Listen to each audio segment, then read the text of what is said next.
முடியாது. தமிழ்தான் சிவன், சிவன்தான் சொல்லுங்க, தமிழே சிவம். நக்கீரனுடைய சபையில சாமி தமிழ் தானே பேசினாரு, மலையாளத்துல பேசினார்.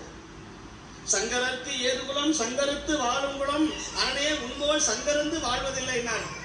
நீரோ நக்கீரரோ என்று தமிழ்ல பேசினான். தமிழ்ல வாதாடிய ஒரே கடவுள் யார்? தமிழ்ல பேசிய கடவுள் யார்? சொல்லுங்க, யாருங்க தமிழ் கடவுள்? யார்? சிவன். தமிழையும் சிவனையும் பிரிக்கவே முடியாது. நீங்க தமிழ்ல பாடினா சிவன்கிட்ட பேசலாம், தமிழ்ல பாடினால், தமிழில் பாடினால், தமிழை கேட்டால் சிவனோடு பேசலாம். அதனால சொல்றார், சலம் பூவொடுதோ மறந்தறியேன். தமிழோடு தமிழோடு இசை பாடல் மறந்து அறிய. தமிழை விட்டு விடாதீர்கள், தமிழை விட்டு விடாதீர்கள். சுந்தரமூர்த்தி சுவாமி இந்த தமிழை பாடிதான் கைலாயத்துக்கு சேர்ப்பாரு கொண்டு போய்.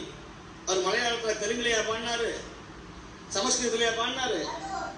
தானனை முன்படைத்தான்னு 10 பாட்டை தமிழ்ல அஞ்சை களத்துல ஆரம்பிச்சு கைலாய வரைக்கும் கொண்டு போய் சேர்த்தார் ஒரே தமிழன் சுந்தரமூர்த்தி சுவாமிகள், நம்பி ஆரூரர்.